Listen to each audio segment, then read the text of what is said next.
I seen some brothers speaking recently talking about in order to train people, you got to be willing to shame people. And I don't know what world that applies in, but in the worlds that I exist in, that's not the best methodology when it comes to inspiring and encouraging and educating people along their path of growth and development. Shaming them and then trying to train them. I mean, maybe that works in the armed services or something, because I've seen Marines do that, or people in the Army or the Navy, and they be screaming in each other's faces and, doing stuff like that. Maybe that methodology works in those kind of spaces, but doing community outreach, being a youth advocate, doing a lot of those type of things, I've never had an experience where striving to shame children allows me to train them, whether that's dealing with my own children or whether that's dealing with children that I'm a father figure to. But hey, maybe that applies in some worlds that I don't exist in. But for me, my perspective is you got to share love.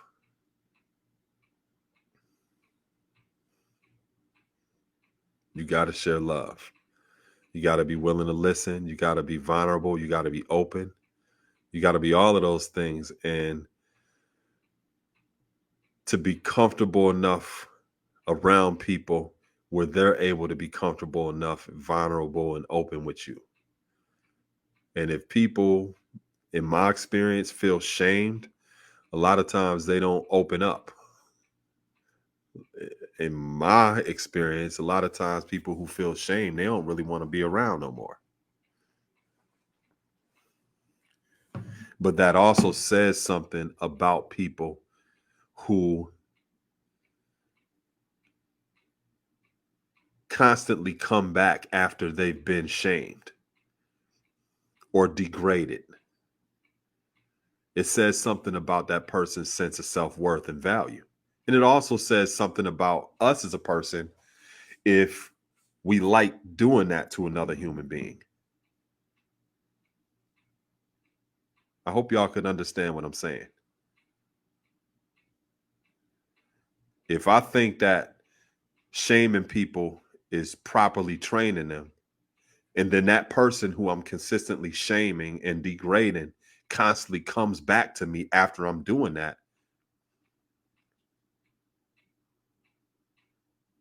that says something on a different level psychologically. It's sadomasochistic. If that person likes to be abused, because that's what shaming actually is, it's abuse. And that person constantly comes back to me and I like doing that,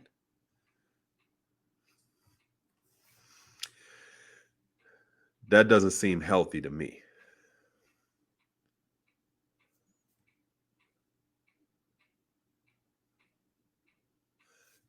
Exactly.